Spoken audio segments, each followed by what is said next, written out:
From the iconic Corky and Lenny's Restaurant and Delicatessen in Woodmere, Ohio, we are the Fabulous Boomer Boys. All right. Oh, please. Oh, we got a good crowd here. All right. I'm Bob Snyder. This is Bruce Bogart, my friend from the fourth grade. Yeah, you're getting old. And we're still friends. And here we are tonight, and we're going to have a Brush High graduate with us, where Bruce and I went to school. And Ohio State. And Ohio State, right. Great. You know, we've been lucky. We've had some really great guests from different areas throughout Cleveland. We had Dan Coughlin from St. Ed's. I don't remember where Robin Swoboda went to high school. But Jan Jones went to Mayfield, right? And we had the Jeopardy winner who went to Shaker. Yeah, well, he went to Orange. He lives in Shaker. Oh, he lives in right, Shaker. He went to Orange, right? And of course, we had Mrs. Allison, who taught at both South Euclid Lyndhurst and in the Orange system. And so tonight we thought, well, let's bring somebody back from our neighborhood.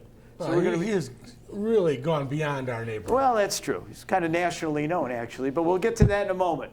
First, we always like to catch everybody up. We don't want to forget to remind those of you that we're going to come next week. We are not going to have a show next week because of the 4th of July. Everybody's going to be cooking out, probably, like a lot of people are tonight. Your wife cooks? Yeah, my wife's a great cook. Oh, you never invited me over. And I've known you since 4th grade. So doesn't make sense. You know... Maybe my phone was off the hook. Well, you know how it is. Yeah, how you can be friends with people because you have that bond. Yeah. But if you met them today, you wouldn't necessarily. Oh, I know, Bob. I know exactly. All right. Well, anyway, so that has nothing to do with it. But I mean, you know what I'm talking about. So if I called your wife and said, "Why don't you ever have us over for dinner?" What would her answer be? Come on over tomorrow night. I'm not calling. Okay. There you go. Well, be careful what you ask Yes, for, right? sir. Yes, sir. Okay. Well, I do want to. So we're not going to be on, but we'll be in 2 weeks. So this is a great time for those of you that love to watch the Fabulous Boomer Boys on YouTube to catch up and binge watch. We've got about 30-some shows on there now, and we're getting close to that 10,000 viewership, which of course is a big deal on YouTube. We're almost at 8,000. So if there's shows on there you haven't seen before, it'd be great if you go on there and hit like and subscribe and all that good stuff, because YouTube looks at that. So we'd appreciate that. Okay. Okay. So we want to remind everybody about that. And I think the other thing I want to thank Kane Park, because they were here a couple of weeks ago, the people from Kane Park. We gave away tickets to people in our audience, and they also gave us a pair of tickets to Dionne Warwick. And I was lucky enough to go there. How was it, Bob? It was great. I have to tell you, if you love Dionne Warwick, she was fantastic. She did all their songs, and she's older than us, and she still sounds good. And this was Small World time, okay? Liz Bullock. Right. You know her. You know her. I know her dad, right? Her dad's been in our audience more than once. Her dad has been in our audience. I get to Kane Park. Who do I see there? But her father. I said, wait a minute, I recognize you. You've been in the audience for the Fabulous Boomer shows. He goes, yeah. I said, what are you doing here? He says, my daughter Liz is going to be the opening act tonight for Dionne Warwick. How cool is that? And not only was she's with the band called the Tremonts. Must have something to do with Cleveland, cool, right? Anyway, and she was the opening act, and she was terrific. She's got a great, overpowering voice, really. She does a lot of blues, as opposed to rock music or, easy listening like Dionne Warwick. But she was fantastic. So we want to give a shout out to Liz. You were great. I want to tell your father, come by again. And Eric, might have to have Liz on we miss sometime. you, Eric. Yeah, we might have. Okay, but let's get on. Enough about Eric. He's a buddy and all that. What about Chef? Oh, right. Okay. So tonight we have our special guest, and we're going to go through some of the introductions after he has a seat here, because he's been standing up waiting. And that is Dr. Jeff Robbins. And everybody give him a big hand from. Go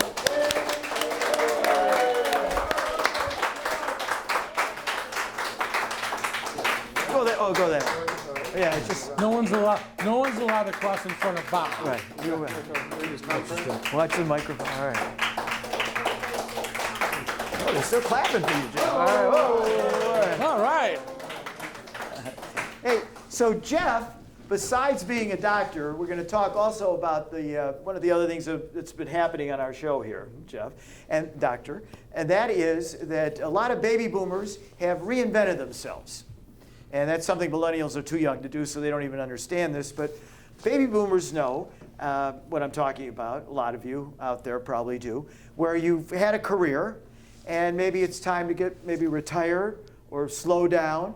and you want to still be active because we're young and healthy in our heads anyway, so we want to do stuff. So we've had people like Lee Fisher on, who had his career as a lieutenant governor and the attorney general, and he's reinvented himself after he lost an election, and he's now the dean of the law school at Cleveland State, right? Bruce and I are still working, but we've kind of reinvented and gone with our passion, which is to be in front of the camera, so to speak, here, and do this show, which we did 25 years ago.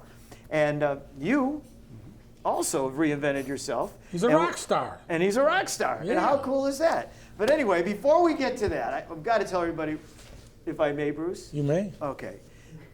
Dr. Jeffrey Robbins is the director of, how do I say this word? Podiatric Services Longest word Department. he's ever said. Longest word he's I walked right into that. I knew that was it. Veterans Affairs. He could do 3 syllables. He can't do 4 syllables.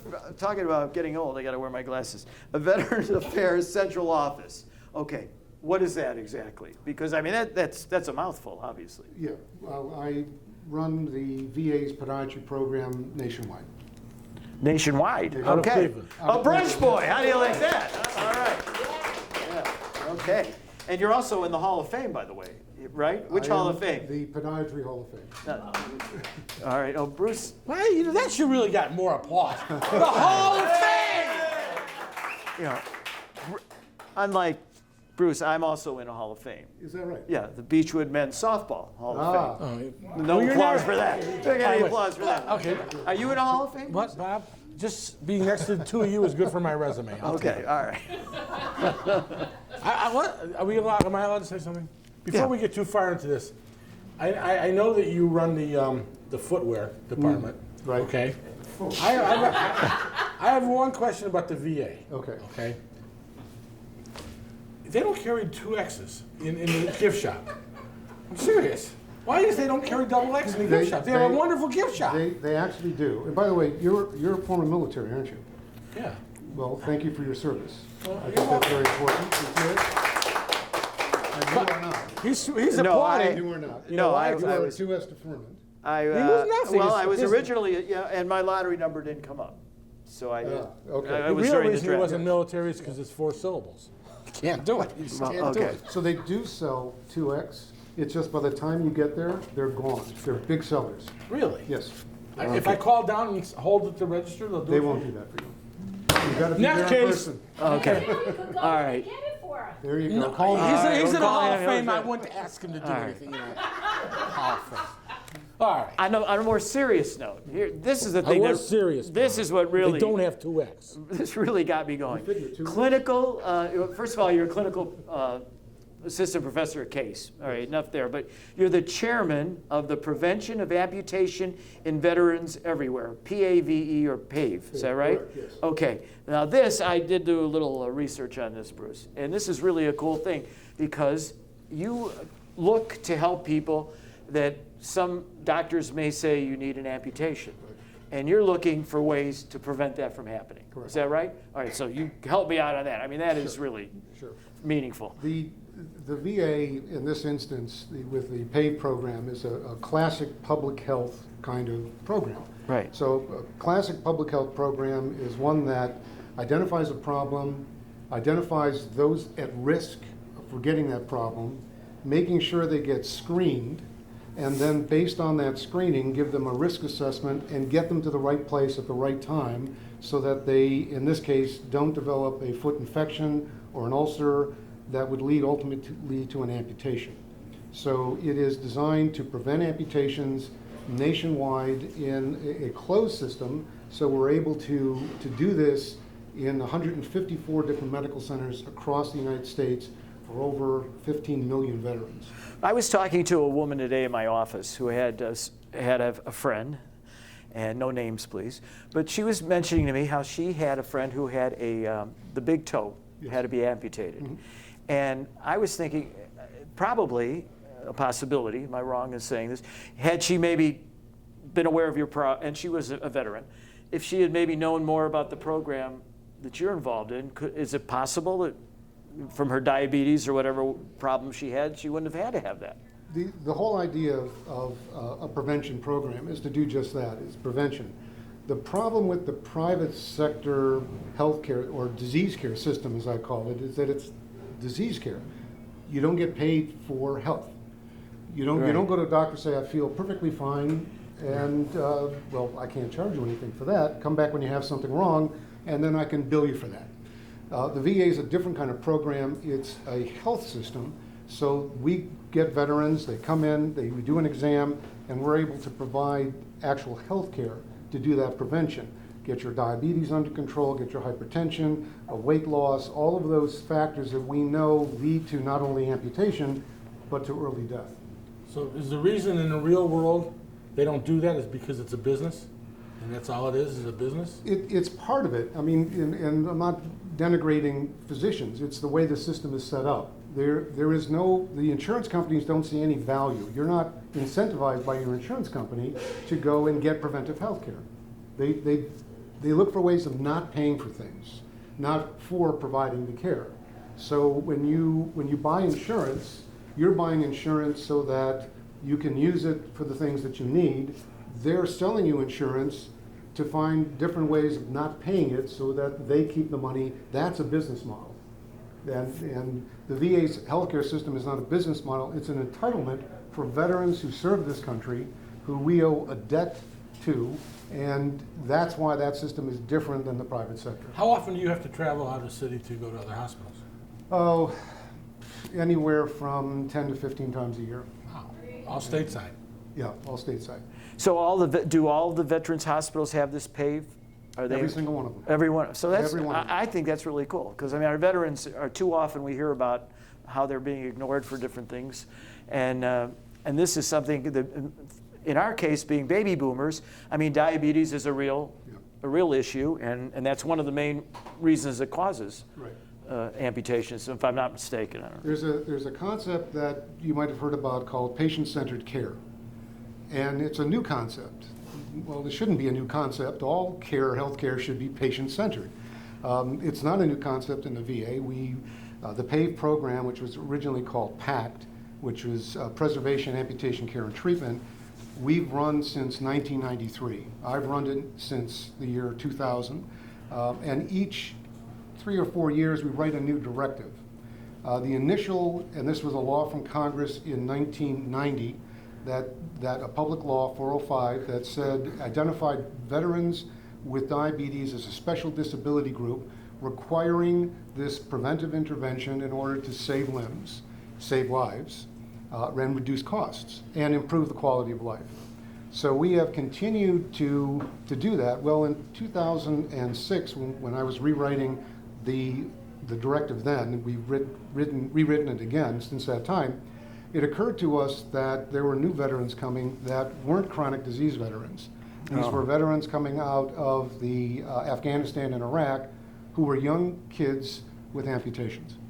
They had amputations in the theater, and so we had a new group of folks that we needed to deal with. So I actually went to Walter Reed Hospital and met with some of those soldiers to find out what they needed. Not one of them would tell me what they needed, but their parents did. Oh, These sure. are young kids, and they would come here, and the psychologist did.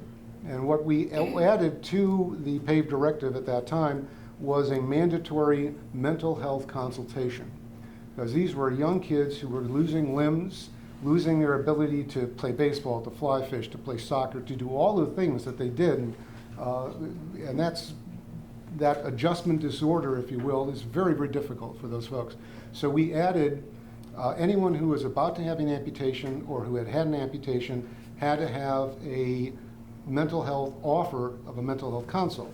We couldn't force them to go, certainly. Obviously. And these are soldiers. Sir, yes, sir. I'm fine. Thank you. I'll be fine. Sir. Sir.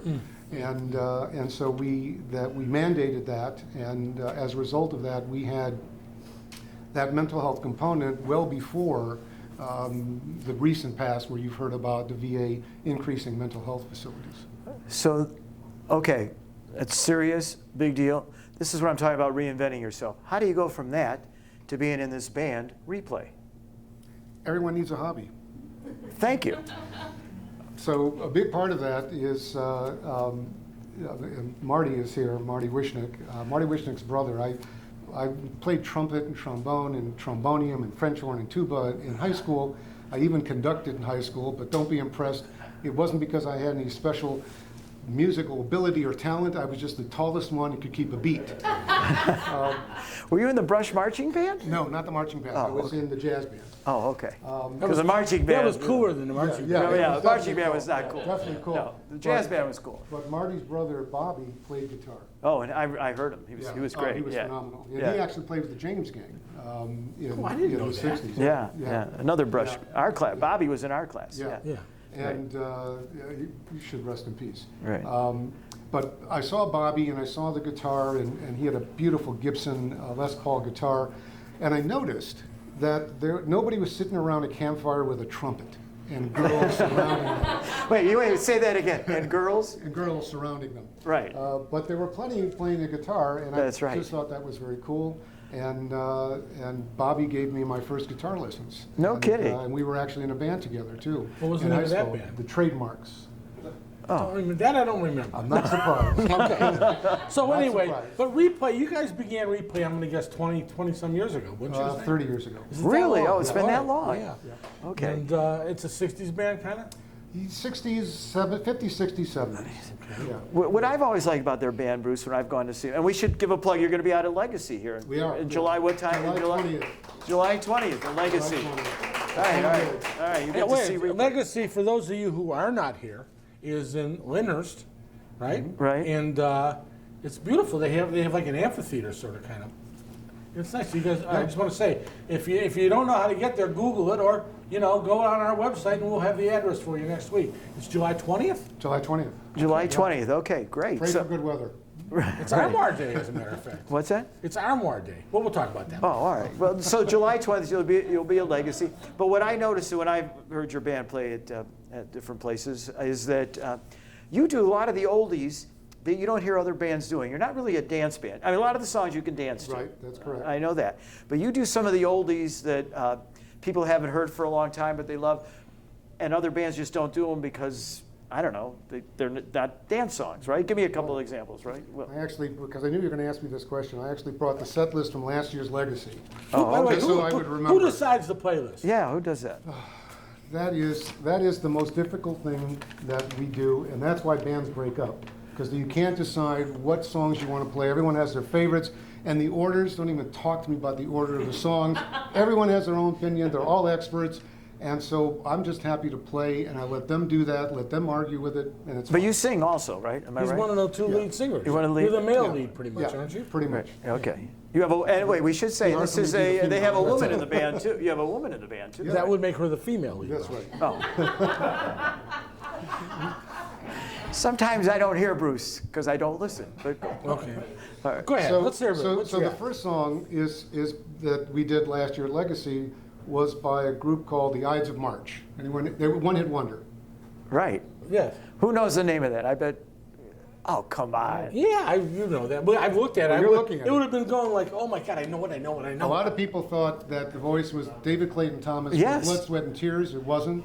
It was a song called Vehicle. Vehicle. You're my You're vehicle, baby. And Yeah. Right. It sounded like David Clayton Yeah, Thomas yeah, from right, Blood, Sweat, and right. Tears. Yeah, I wouldn't have It been was surprised to hear he was You know, with that Jeff's band. nodding his head. He's an expert on all this stuff. And you gotta watch Jeff nod his head. Okay, all right. Give us a couple. So that's what. When's the last time you heard a band play that? You didn't, right? No. All right, what else you got? Kids Are All Right. Oh, great. That's the Who. The Who. Very The good. Who, Very right. good. What I Like About You. What do I like See, about I you? can hear the chorus, but I Right. can't tell you any more than Another that. one-hit wonder, The Romantics. Oh, okay. Mama Don't Dance. Mama don't dance, Right. but you Loggins know. and Messina. Right. Oh, Down right. in the Corner. Prudence, who was Bobby's, My Old School. Steely Dan. Oh, Very Steely good. Dan. Yeah. Now, is all the right. theory to have your strongest set, if you're doing three, the middle one, the last one, open it up? What are you really trying to accomplish? It depends on where we're playing. If we're playing at Legacy, no one's drinking. Okay. So we don't do any sloppy songs in the third set because, we know that everyone's going to be up in there. So pretty much these are all good songs. When we're trying out a new song, we'll save it for the third set. By that time, people have left. and they'll have been drinking a little bit, which, by the way, we sound much better after you've been drinking for a while, and so it depends on what we're playing. Yeah. Can I take a look at this? Yeah, absolutely. I may have some suggestions. Now let me. Don't take requests. Do you do Sloopy? Hang on, We Sloopy? do. Oh, We you got to just- do that, yeah, right? yeah, All right, we all do. right. Got to do the Ohio State song, Yeah, right? we just actually, we did Sloopy, we did the Alzheimer's Association benefit at First Energy Stadium last month, and they wanted Sloopy when everyone came in. Oh, And really? we played Sloopy, yeah. The Alzheimer's, yeah. Association, Yeah, because they won't remember what they heard anyway. Oh, come on, come on. The donors remember. The donors The remember. donors remember. Okay. yeah. Really, Bob, I just... Okay. But it does remind me of a story. Oh, go ahead. We said something about Alzheimer's, right? And it was sort of funny, but not really. Right? Okay, right. George Bush years ago was at it was on his campaign. He, Which Bush? the first Bush. One or two. He stopped at an old folks' home. They used to call him that. And he was working in the cafeteria. He says, "By the way," he says, "someone, do you know who I am?" And the guy said, "No, but if you go to that desk, they'll tell you." Come on, somebody! Okay. Not sure what it has to do with. Moving right along. I don't know what it has to do with replay, but obviously that's why you're called replay too. Correct. Because, all right. So like, how many people are in the band? I mean, is it just a? We have 7 people in the band. Oh, Two brothers, right? Yes. So right off the bat, if they have 7 people, they're not doing this to make money, because a band that wants to make money, they're not going to have 7. Am I right? No. I mean, I know you get paid, but I'm just saying it's Right.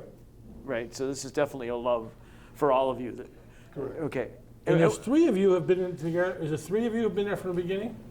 4 of us have been there from Can the you name beginning. them? Yeah. Renee Heller. Right. Renee and I started the band 30-something years ago, and we have been playing together at least once a month for that 30 years. Oh wow, I mean, that's pretty yeah, cool. It is a long time, and our daughters It's got like us you and together me. at Girl Scouts. And we started playing, and we played for an hour. The Girl Scouts were someplace else, and that's how it started. Andy Berman's our lead guitarist, is an oral surgeon.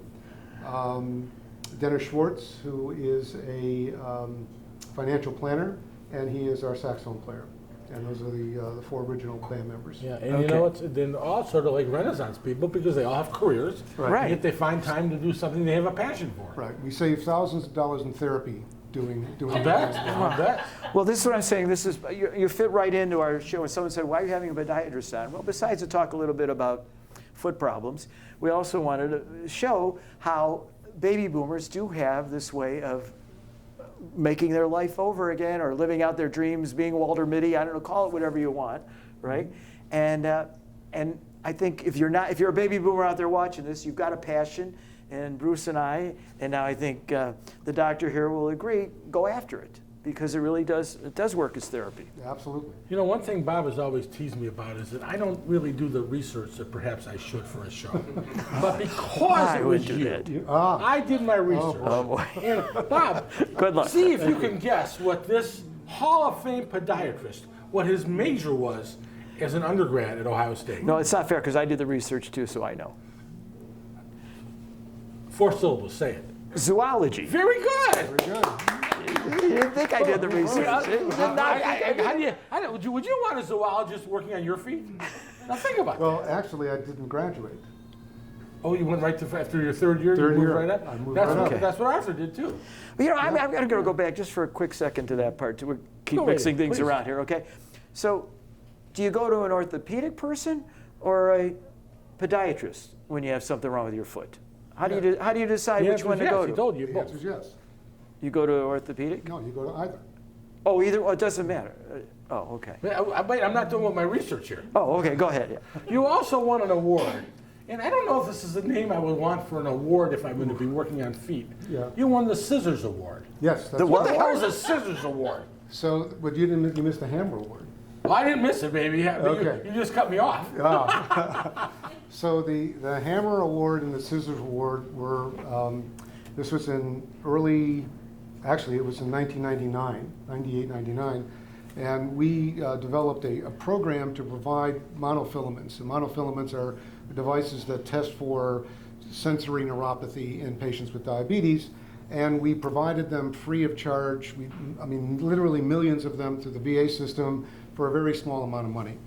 And this was a government award, the Hammer Award. You remember the $7,000 hammer that the military paid for? So that's the Hammer Award for reducing expenditures. Reducing them, okay. And innovations. And the Scissors Award was for cutting red tape, because it was a one-stop shop. They didn't have to go through anyone else except for my office. And so that was the good Scissors stuff. Award. Wait, I got to congratulate you. Thank you. That's good stuff. I'm Okay. impressed, Bob. Very good, Bruce. Okay, but here's the thing. Bruce sent me talking about doing research. You've got to get kidded about this, and I think it was one of the funnier Seinfeld episodes. Okay, and a lot of baby boomers, of course, grew up watching Seinfeld. And you may remember there was an episode where Elaine was bragging at Jerry. Bruce helped me out on this. No, you're fine. But we weren't growing up, by the way. I was already divorced once. Well, right. I guess we were. Once, come on. Yeah, just once. Okay. That's all. Well, and Elaine was bragging that she was dating a doctor. Right. Right? Is that the way? Is that how you would Yeah, call close it? enough. Right. And Jerry said, "Well, what kind of doctor?" And Elaine says, "A podiatrist." And Jerry says, "That's not a doctor." So you must get that from time to time. Occasionally, yeah. From that. Okay. So explain to people that a podiatrist should be called a doctor, besides the fact you went through all this special education. Yes, it is medical school. It is a 4-year program. It is essentially the same. And if I had to compare it to something, I would compare it to osteopathy in the 50s and 60s. Okay. So osteopaths weren't considered physicians per se, even though they were trained similarly. This is fast forward, the same thing with podiatry. I will tell you, almost a year ago, on the 6th of June, the president signed into law the Mission Act. The Mission Act defined podiatrists in Section 502 as physicians in the VA. And then following suit was the Indian Health Service, and the DoD will also follow suit. So we are where osteopathy was back in the late 50s, early 60s. Dr. Sam Shepard. There you go, yes. Not exactly the Is he not the example most famous I would suggest, osteopath you ever heard of, right? There aren't any podiatrists like that. No. No, okay, good. He was ultimately found not guilty. So Yes, just he remember was. that. That's true. He was not guilty. I just want to say this. I'm going through some personal stuff with diabetes. And all these words you were using before, Yes. oh my God, that's all I hear. And they're sending me for this test. I had what was it when you go in the hole, I forget what it was this week. Thank you. An MRI this week. And I'm glad it was funny to you. I'm glad it was funny to you. Wishnick, you forget that I'm the product of a broken home and that my mother had a bad ear. And you forget all that. No, And now he's got a bad foot. You're teasing me about that. No, I'm not teasing you. Anyway, the bottom line is all those words you were using. Yes. And I even saw you've been published on these issues. Yes. And my friend Stuart back there was nagging me, go to this, call the doctor and tell him you need this. Thank and you, I said, it's serious stuff. And, It's very serious stuff. I don't joke about it anymore. I'm walking like an old man. I'm walking like Bob. Right. That's all I got. Well, the bottom line is that you have some choices, and it's all about choices. And the prevention, and you can call me anytime, and I'll be happy to give you all of the prevention stuff that you need to do. Obviously, you want to make sure that your diabetes is in check. Inspect your feet every single day. Now, wait a second. When you say inspect your feet, I don't want to dwell on this. Yep. What do you mean? Don't be inspect? taking off your shoes here. But go Not ahead. here, but at home, take off your shoes, make sure you're looking at the top and the bottom and between each toe. But what am I looking for? You're looking for cracks, you're looking for objects that you might have stepped on that you didn't realize you stepped on. Okay, I get it. Okay. On that high note, Bob, take over. Well, honestly, I think we learned a lot today about the things that are going on and the good things that are going on that Dr. Robbins here is involved in, but also the fact that now replay is going to be a legacy, and we're highly recommending them. If you want to have a good time, if you like oldies for sure, you're going to love it. You heard some of the songs that they play. And I want to thank you for coming by. Thank you. Good day. Yeah, it's really good to have you. Thank you. How are we doing on time? Got about a minute or two. You could. I get my 1 minute now, Yeah, my 35, right. 40 seconds. Right. First of all, welcome back, Pear. Oh, yeah. Yeah, right. And I want to say this because we're going to be on YouTube. And you know what? In Cleveland, Ohio, we're just what we are. But we are the biggest baby boomer webcast in Cleveland, Ohio. This man, Northeast Ohio. This man, among others, when my brother got ill a few years ago, solid. and I have the greatest respect for him off the court as well. I just want to say that. Go Okay. back, Bob. Close All it right. out. All right. I will close. All right. Please remember to those of you that are here tonight, you want to go home and see yourself on television. By the way, Bruce, I watch this on my YouTube on my big 52-inch screen. You know, that is really cool. You should see. We look great. But anyway, if you're watching it on your phone, you're not getting the full concept of this show. So I suggest figure out a way to. I don't know how I figured it out, but I did. You can watch. I think because I have Roku. Is that what it's called? Or whatever. Roku. Yeah. Bob, So I Bob, watch this on the If big. you invite me over for dinner, can I see it too? Yes. We'll invite you over, and you see it on the big screen, and it's really kind of cool. So I suggest that to everybody, but also remember, binge watch now, because look, what's going to be on TV? We've got the Democratic debate coming up, and right, the next, oh, come on. How much fun is that going to be? This is a lot more fun. Watch our shows back then. Give us a like, subscribe, and remember, in 2 weeks, we'll be back with a brand new show. Thank you all for coming. Thank you.